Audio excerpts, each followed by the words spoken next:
Les amis, bonjour à tous, bienvenue dans cette nouvelle vidéo sur le véganisme. Les amis, avant que la vidéo commence, le petit like, l'abonnement, le commentaire, je veux rien savoir, c'est comme ça, c'est la base, c'est le starter pack. Les amis, j'en ai déjà parlé, mais je fais souvent des lives TikTok sur le véganisme. Et j'ai une question qui revient de temps en temps.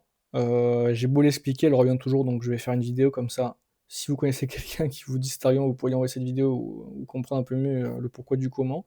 C'est le fumier. Voilà.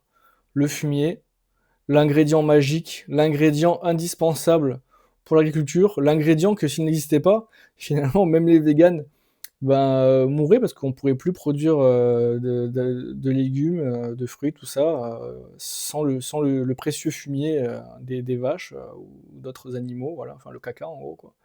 Je vais vous expliquer ça simplement, vous savez pourquoi c'est tout simplement un faux argument et ça n'a aucun sens. Déjà, avant de trop rentrer dans les arguments, réfléchissez 2 secondes. Est-ce que quand vous, par exemple, vous voyez, il y a des très grandes forêts, même en France, vraiment une faune riche, ou même dans d'autres pays, est-ce que vous pensez vraiment que ces forêts, pour pousser, il y a des gens qui viennent comme ça, dans la forêt, hop, ils viennent mettre du fumier un peu partout sur les plantes, sur les herbes, les arbres et tout pour qu'ils poussent? Non.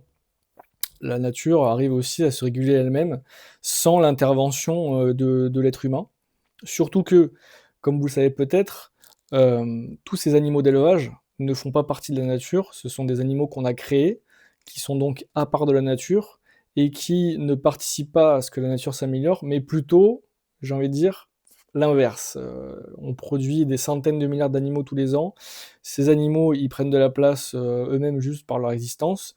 Ils en prennent aussi, énormément indirectement parce qu'ils bouffent énormément et donc environ 70 des terres agricoles dans le monde sont destinées uniquement, à produire de la bouffe pour ces animaux.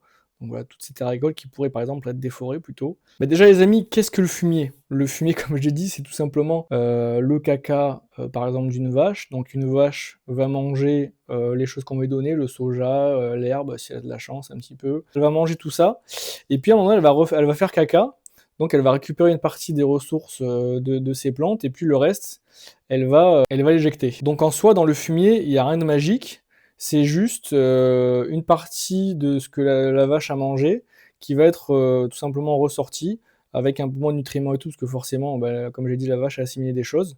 Donc voilà, c'est tout simplement, des plantes, décomposées, voilà, qui se passent aussi littéralement, sans l'intervention des vaches, hein, quand un arbre perd ses feuilles, quand une plante fane ou j'en sais rien, elle retourne à la terre et puis elle se décompose et on a par exemple, aussi des animaux, hein, dans la nature, comme par exemple les vers de terre qui vont manger, ces plantes-là et puis qui vont eux aussi produire du fumier en quelque sorte. Donc tout ça, il y a une espèce de cercle vertueux dans tout ça. C'est d'ailleurs pour ça qu'en permaculture, on peut très bien faire du compost directement avec tous les déchets des plantes qu'on a accumulés, on les met à un certain endroit, on fait plusieurs couches, bio, enfin organique et carbone, tout ça, et puis ça se décompose et ça fait du compost. Faut bien comprendre aussi une chose, c'est que le compost, dans la balance, on va dire mondiale, de l'engrais, le fumier est quand même assez minoritaire. La grande partie des intrants qui sont utilisés pour nourrir le sol et donc avoir plus de légumes, de fruits, de tout ce que vous voulez de production agricole. C'est tout simplement,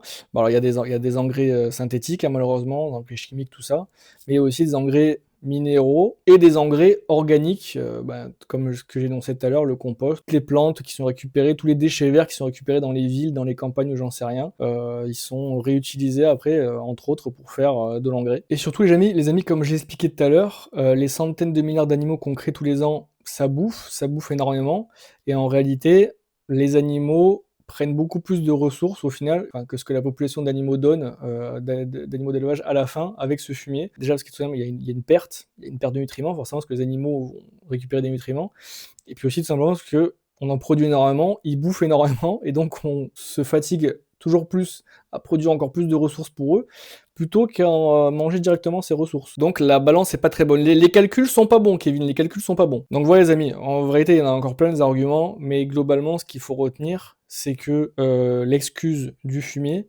c'est tout simplement un faux argument, tout simplement parce que la balance en réalité n'est pas si équilibrée que ça, et qu'il est bien normal qu'à un moment donné, si on donne autant de bouffe à des animaux, récupérer un petit peu de cette ressource pour la réinjecter dans la terre. C'est un processus normal et un processus qui arrive dans tous les cas dans la nature, quoi qu'il se passe, et qu'on peut aussi tout simplement éviter. Parce que encore une fois, si au lieu de nourrir des centaines de milliards d'animaux tous les ans, on ne nourrissait que les 8 milliards d'êtres humains, eh ben, on n'aurait pas besoin du fumier pour se nourrir, les amis. Sur ce, les amis, je vous fais des bisous. Ciao!